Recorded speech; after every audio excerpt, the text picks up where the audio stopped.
3 सालों की मेहनत के बाद अबू धाबी में इंजीनियर्स और आर्किटेक्ट्स एक ऐसी बिल्डिंग का स्ट्रक्चर बना चुके थे जो किसी भी तरह मुमकिन नहीं था। ये कैपिटल गेट बिल्डिंग का स्ट्रक्चर था जिसको अबू धाबी के खलीफा बिन जायद अल नायान की खसूसी फरमाइश पर बनाया गया था। क्योंकि इस बिल्डिंग का लाखों टन वजन सिर्फ एक तरफ को झुका हुआ था, इसी वजह से इंजीनियर्स को ये खौफ था कि कैलकुलेशन से थोड़ा भी वजन बढ़ाया गया तो बिल्डिंग का ये स्ट्रक्चर एक ही पल में ढेर भी हो सकता है। यहाँ तक पहुँचने के लिए कंस्ट्रक्शन टीम ने जिन चैलेंजेस का सामना किया था वो शायद बुर्ज खलीफा की कंस्ट्रक्शन टीम ने भी नहीं किया होगा, क्योंकि कैपिटल गेट का डिजाइन एक ऐसा डिजाइन था जो फिजिक्स के लॉज को तोड़ने के बिल्कुल करीब था। ऐन उस टाइम पर जब बिल्डिंग लॉन्च के लिए बिल्कुल तैयार थी, अबू धाबी के खलीफा की तरफ से कंस्ट्रक्शन टीम को एक पैगाम आया जिसमें उनका कहना था कि उनको इस बिल्डिंग के टॉप पर एक हेलीपैड भी चाहिए। ये मैसेज कंस्ट्रक्शन टीम के ऊपर पहाड़ बनकर गिरा, क्योंकि बिल्डिंग का लोड पहले ही अपनी एक्सट्रीम लिमिट पर था। ना ही हेलीपैड के लिए जगह छोड़ी गई थी, ना ही बिल्डिंग का डिजाइन इस चीज की परमिशन दे रहा था, और ना ही इंजीनियर्स में शेख को मना करने की हिम्मत थी। तो अब सिर्फ एक ही सॉल्यूशन बचा था कि किसी भी सूरत में हेलीपैड को मुमकिन बनाया जाए। लेकिन मसला ये था कि आखिर कैसे। ज़ेम टीवी की वीडियोस में एक बार फिर से खुशामदीद। नाजरीन, कैपिटल गेट अबू धाबी में मौजूद दुनिया की वाहिद ऐसी बिल्डिंग है जो इतनी ऊंची तो नहीं, लेकिन इसने आर्किटेक्चर के रूल्स को बाकायदा झंझोड़ दिया था। 524 फुट ऊंची इस बिल्डिंग का आधे से ज्यादा वजन एक तरफ को झुका हुआ है, लेकिन ये किसी गलती की वजह से नहीं बल्कि यही इसका डिजाइन था। क्योंकि कैपिटल गेट का झुकाव इटली के लीनिंग टावर ऑफ पीसा से भी 5 गुना ज्यादा है, इसी वजह से इसको Guinness book of world record भी मिल चुका है। लेकिन आखिर अबू धाबी के शेख को जरूरत क्या थी इतनी खतरनाक बिल्डिंग बनाने की? असल में दुनिया भर में एक के बाद एक यूनिक स्ट्रक्चर्स बनाने की रेस चली हुई है, जिसमें जीतेगा वही जो सबसे अलग और सबसे मुश्किल तरीन स्ट्रक्चर बनाएगा। इस रेस में हिस्सा लेने के लिए और दुनिया भर से टूरिज्म अट्रैक्ट करने के लिए 2007 में अबू धाबी के खलीफा बिन जायद अल नायान भी मैदान में उतर आए। उनका टारगेट ऊंची तरीन बिल्डिंग बनाने का नहीं, बल्कि उनको एक ऐसी बिल्डिंग बनानी थी जिसका डिजाइन देखने दुनिया भर से लोग आए, जिसको बनाने में ज्यादा वक्त भी ना लगे और जो फिजिक्स के लॉज को चैलेंज भी करे। इसी मकसद को पूरा करने के लिए खलीफा ने अपने कजन शेख सुल्तान को अपॉइंट कर दिया। ये टास्क मिलते ही शेख सुल्तान ने लंदन की टॉप आर्किटेक्चर फर्म RMJM से राब्ता किया, और यही इस बिल्डिंग को बनाने का सबसे पहला अमल था। कैसे इंजीनियर्स और वर्कर्स ने इस खतरनाक चैलेंज को अंजाम तक पहुंचाया, कैसे इस बिल्डिंग को ठीक 18 डिग्रीज पे टिल्ट किया गया, और कैसे लाखों टन वजनी इस झुकाव को गिरने से बचाया गया, ये सब आप जान सकेंगे आज की इस वीडियो में। Challenge number 1। London based architecture firm को जब ये टास्क दिया गया तो यही इनका सबसे बड़ा चैलेंज था। उनको एक ऐसा डिजाइन बनाना था जो उनके ही बनाए गए आर्किटेक्चर रूल्स के खिलाफ हो।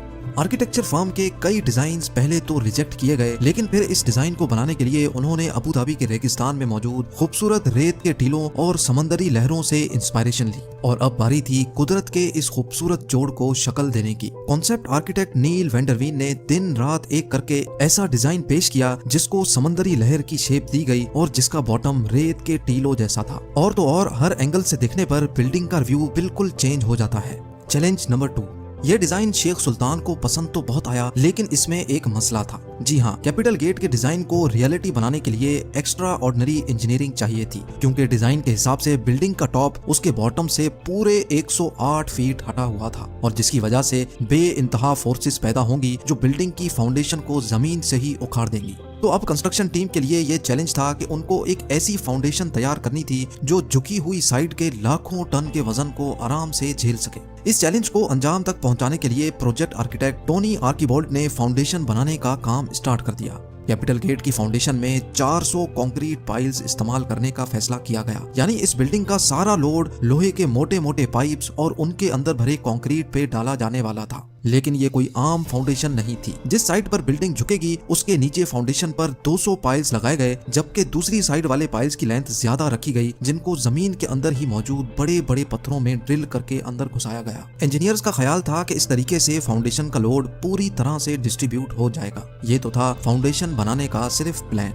Challenge number 3। कैपिटल गेट का डिजाइन भी तैयार था, और अब इंजीनियर्स ने लीनिंग टावर का लोड डिस्ट्रीब्यूट करने के लिए एक एक्स्ट्रा ऑर्डिनरी फाउंडेशन का प्लान भी तैयार कर लिया था। अब टाइम था फाउंडेशन का काम स्टार्ट करने का। इस फाउंडेशन के लिए बहुत बड़े लेवल पे खुदाई की जरूरत थी, और तकरीबन 9600 टन मिट्टी जमीन से निकालनी थी। यानी सिर्फ फाउंडेशन डालने के लिए जमीन से निकलने वाली मिट्टी का वजन ही 1600 हाथियों के वजन के बराबर होना था। इस काम को अंजाम देने के लिए 8 महीनों का वक्त रिक्वायर्ड था, लेकिन अचानक एक और मसला मसला आ खड़ा हुआ। जी हाँ, इस मौके पर शेख सुल्तान ने इस बिल्डिंग की डेडलाइन जारी कर दी थी, क्योंकि ठीक 2 सालों के बाद अबू धाबी में फ्यूचर एनर्जी समिट होना था। इसी वजह से खलीफा चाहते थे कि इस एनर्जी समिट से पहले ही बिल्डिंग कंप्लीट हो जाए।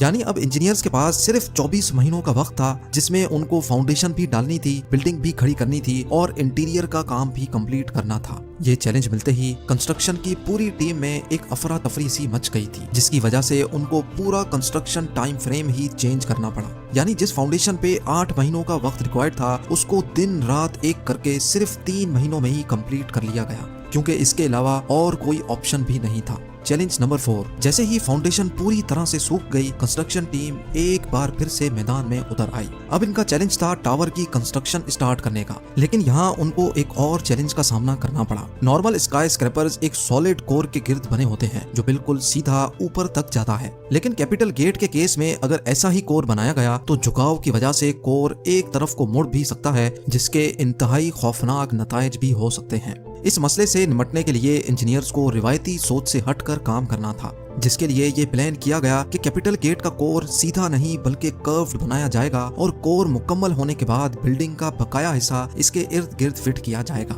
लिहाजा अब कर्व्ड कोर का काम जल्द अज जल्द स्टार्ट करना था, ताकि डेडलाइन से पहले ही काम खत्म हो सके।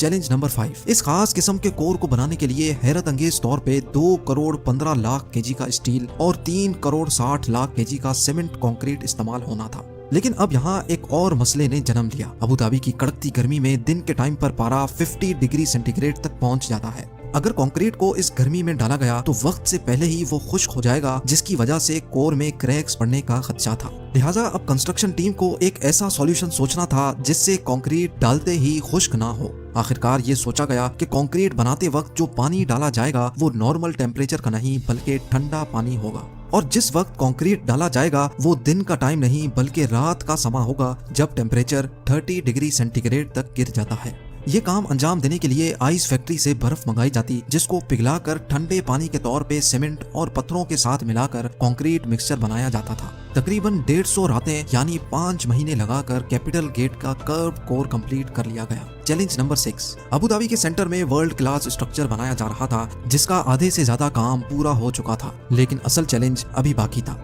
जी हाँ, कंस्ट्रक्शन टीम ने कोर को तो थोड़ा कर्व शेप दे दिया था, मगर अब बारी थी बिल्डिंग के असली झुकाव की, जिसके लिए डायग्रेड टेक्नोलॉजी का इस्तेमाल होना था, जिसमें लोहे से बना फ्रेम छोटे छोटे हिस्सों में कोर के गिर्द लगाकर बिल्डिंग को झुकाया जाना था। टोटल 720 लोहे के बड़े बड़े फ्रेम्स बनना थे, लेकिन बिल्डिंग की शेप की वजह से हर फ्रेम को अलग से डिजाइन करना था।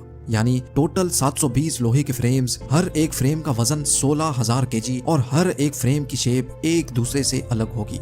ये काम अंजाम देने के लिए शारजा की एक स्टील मैन्युफैक्चरिंग कंपनी को टास्क दिया गया, क्योंकि हर फ्रेम की शेप एक दूसरे से अलग थी। इसी वजह से पूरे 720 फ्रेम्स कंप्लीट करने में इनको 5 महीनों का वक्त लग गया।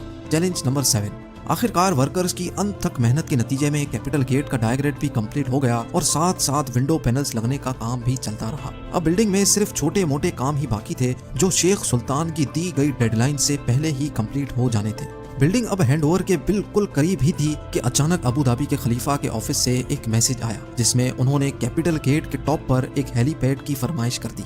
ये मैसेज कंस्ट्रक्शन टीम के ऊपर पहाड़ बनकर गिरा, क्योंकि फाउंडेशन से लेकर डायग्रेड तक सब कुछ कंप्लीट हो चुका था और कैपिटल गेट का सारा लोड पहले से कैलकुलेटेड था। यानी डिजाइन बनाते वक्त हेलीपैड और हेलीकॉप्टर का वजन शामिल नहीं किया गया था। यह मसला कैपिटल गेट की कंस्ट्रक्शन के दौरान खड़ा होने वाला सबसे बड़ा मसला साबित हुआ।